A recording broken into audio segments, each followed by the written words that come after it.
जलसंपदा विभाग भरती 2026 तर याचं ऑफिशियल परिपत्रक आलेलं आहे।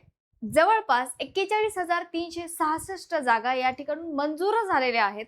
तर आता या व्हिडिओमध्ये आपण बघणार आहोत की ह्या जागा ज्या आहेत ते कुठल्या कुठल्या पदासाठी आहेत, कुठल्या कुठल्या पात्रता त्याच्यासाठी असणार आहे, त्याचबरोबर नेमक्या काय आहे स्केल, त्याच्यासाठी पेमेंट कुठलं काय असेल, सगळ्या डिटेलमध्ये आपण या ठिकाणी बघणार आहोत। तर व्हिडिओ तुम्हाला शेवटपर्यंत बघायचा आहे।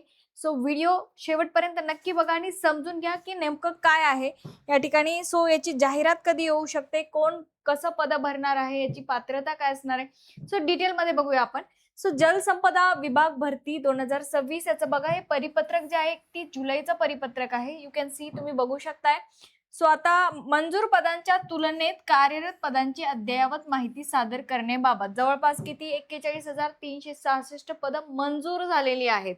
म्हणजेच एवढ्या पदांसाठी जाहिरात येऊ शकेल असं नाहीये, फक्त ती मंजूर केली गेलेली आहे। तर ते कशा पद्धतीने आहे ते आपण बघूया। सो हे परिपत्रक तुमच्या समोर आहे। तर आता बघूया आपण। बघा, आता विभागाच्या अधीनस्थ क्षेत्रीय कार्यालयांकरता कृतीबंध निश्चित करण्याची कार्यवाही अंतिम टप्प्यात आहे। बघू शकताय तुम्ही, अंतिम टप्प्यात आहे म्हणजेच या ठिकाणी आता तयारी सुरू झालेली आहे। म्हणजे कधीही या ठिकाणी ऍड येऊ शकते, आकृतीबंध कधीही रेडी होऊ शकतो। सो यानुसार तुम्हाला तयारीला लागणं गरजेचं आहे। वित्त विभागाच्या निर्देशानुसार विभागाच्या सुधारित आकृतीबंध प्रस्तावात मंजूर पदांच्या तुलनेत कार्यरत पदांची अचूक माहिती प्राप्त होणे आवश्यक आहे। म्हणजे अजूनही म्हणजे माहिती ती प्राप्त झालेली नाहीये, म्हणून अजून आकृतीबंध तयार झालेला नाहीये। सो पद मंजूर तर झालेली आहेत, पण मंजूर पदानुसार किती पद भरल्या जातील किंवा किती रिक्त राहतील हे अजून डिसाइडेड नाही, ते लवकरच तुमच्यापर्यंत येईल। सो अशा पद्धतीने हा या ठिकाणी हे परिपत्रक आहे।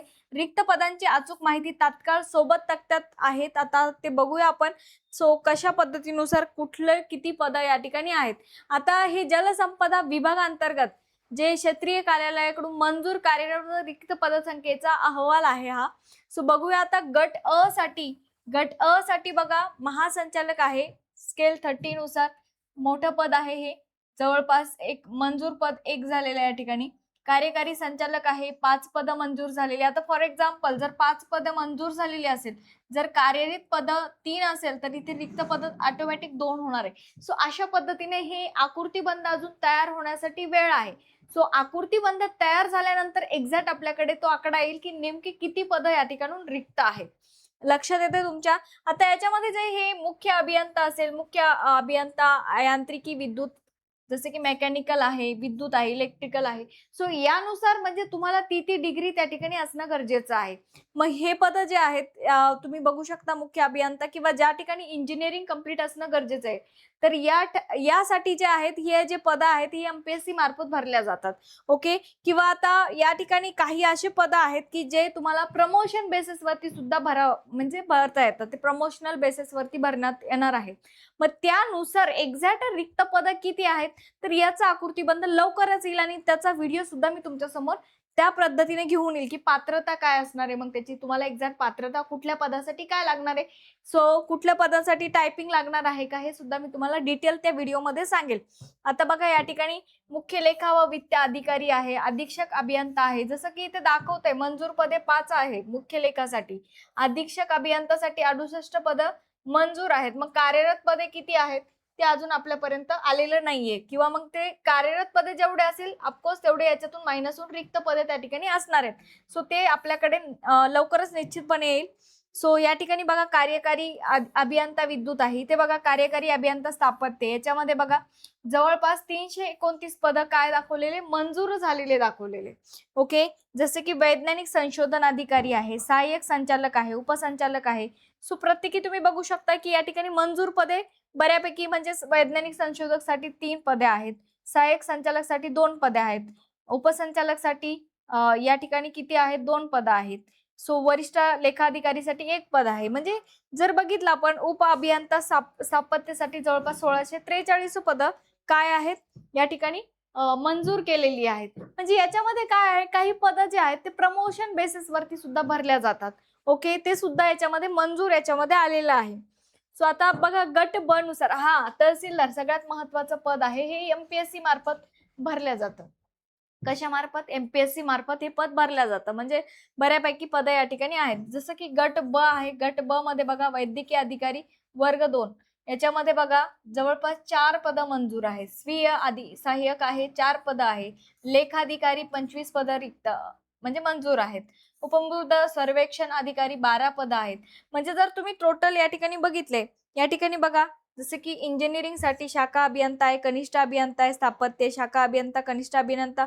सो 3714 पदं या ठिकाणी आहेत. याच्यासाठी इंजिनिअरिंग कंप्लीट असणं गरजेचं आहे. म्हणजे प्रमोशन बेसिसवरती हे पदं बऱ्याचदा भरल्या जातात.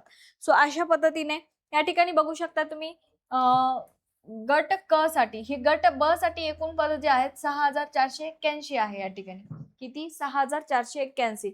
आता गट क चं जर आपण बघितलं तर संशोधन सहाय्यक 57 पदं मंजूर झालेली आहेत. सहाय्यक संगारक 2 पदं आहेत. कनिष्ठ वैज्ञानिक सहाय्यक 35 पदं या ठिकाणी मंजूर झालेली आहेत. सो तुम्ही बघू शकता प्रथम लिपिकसाठी या ठिकाणी 353 पदं मंजूर झालेली आहेत. सो अधिपरिचारिका 2 पदं आहेत. इथे विभागीय लेखापालसाठी 196 पदं आहेत. भंडारपाल 246 पदं आहेत. सो मंजूर झालेली पदं आहेत. मग आता ते मंजूर झाल्यानंतर त्याचे कार्यरत पदं नेमके किती आहेत, मग रिक्त किती आहेत हे आपल्याला त्याचा लवकरच त्याचं येईल परिपत्रक आणि त्यानुसार तुमच्या लक्षात येईल की नेमकं किती एक्झॅक्ट जागा त्या ठिकाणी येणार आहेत. सो अशा पद्धतीने बघा. सो यू कॅन सी बघू शकता तुम्ही या ठिकाणी ग्रंथपाल आहे, मिश्रक आहे, छायाचित्रकार आहे, किरण तज्ञ, वरिष्ठ लिपिक, स्थापत्य अभियांत्रिकी म्हणजे हे सगळे पदं याच्यामध्ये येतात. कशामध्ये? गट क मध्ये. वाहन चालक आहे. म्हणजे बऱ्याचदा याच्या पात्रता काही 10वी-12वी सुद्धा आहे, पण काही पदांसाठी ग्रॅज्युएशन म्हणजे तुमची पदवी कंप्लीट झालेलीच असावी. सो पात्रतेसाठी मी तुमच्यासाठी स्पेशल व्हिडिओ घेऊन येणार आहे की कुठल्या पात्रतेसाठी किती तुम्हाला त्या ठिकाणी किती म्हणजे काय लागणार आहे, कुठल्या पदासाठी कुठली पात्रता त्या ठिकाणी लागणार आहे, त्याचा व्हिडिओ लवकरच तुमच्यापर्यंत येईल. आता हा छोटासा व्हिडिओ किती पदं आहेत, किती मंजूर त्या ठिकाणी झालेले आहे. तर एकूण गट क साठी जवळपास 23,780 तुम्ही बघू शकता की गट क साठी जवळपास 23,780 म्हणजे सगळ्यात जास्त पदं मंजूर त्या ठिकाणी झालेले आहे गट क साठी. आता गट ड मध्ये जर तुम्ही बघाल तर मग गट ड मध्ये असं या ठिकाणी लोहमुद्रक आहे, मुकादम आहे, कारभारी, दप्तरी, नाईक, आया. सो बघाल तर 10वी-12वी वरती सुद्धा या ठिकाणी तुम्ही अर्ज या ठिकाणी करू शकताय. सो अशा पद्धतीने या ठिकाणी आहे. तर तुम्ही बघाल तर सगळं जर आपण डिटेल केली तर 41,366 एवढे पदं त्या ठिकाणी आहेत जवळपास. म्हणजेच गट अ असेल, गट ब असेल किंवा गट क किंवा ड सगळं मिळून 41,366 मंजूर पदं आहेत. ओके. पण मंजूर पदं आहेत तर तेवढ्याच पदांसाठी अर्ज करता येईल किंवा तेवढ्याच जागा असतील असं नाहीये. सो हे कन्फ्युजन तुमचं क्लिअर करा. हे मंजूर झालेले आहेत तर याच्यापैकी काही जे पदं आहेत ते प्रमोशन बेसिस वरती भरल्या जाणार आहेत आणि काही पदं काही पदं अशी आहेत की जे म्हणजे कार्यरत आहेत. तर त्या कार्यरत पैकी रिक्त पदं किती आहेत ते आपल्यासाठी समोर येणं गरजेचं आहे. त्यानुसार त्या ठिकाणी आपल्याला लक्षात येईल एक्झॅक्ट आकृतीबंध नेमकं काय. अजून एक्झॅक्ट आकृतीबंध तयार झालेला नाहीये. एक्झॅक्ट आकृतीबंध तयार झाल्यानंतर आपल्या लक्षात येणार आहे की नेमकं रिक्त पदं आपल्यासाठी महत्वाचे आहे. म्हणजे रिक्त पदं नेमकी किती असणार आहे ते आपल्या लक्षात येईल. सो अशा पद्धतीने याच्यावरती मी व्हिडिओ टाकणार आहे की कुठल्या पदासाठी काय पात्रता तुम्हाला लागणार आहे किंवा कुठले कागदपत्र लागणार आहे किंवा कुठलं शिक्षण तुम्हाला गरजेचं आहे. सगळं डिटेलमध्ये याच्यानंतर पुढचा व्हिडिओ याच्यावरती येणार आहे. आणि त्याचबरोबर कुठल्या पदांसाठी टायपिंग हे गरजेचं आहे. येस, काही पदं असे सुद्धा आहेत त्याच्यामध्ये की त्याच्यासाठी टायपिंग लागणार आहे. सो ते सुद्धा मी तुम्हाला डिटेलमध्ये घेऊन येईल. आता जर सगळं सांगत बसले तर व्हिडिओ खूप मोठा होईल. त्यामुळे लवकरच त्याचा मी तुम्हाला व्हिडिओ तुमच्या समोर घेऊन येणार आहे. So thank you so much everybody. Thank you.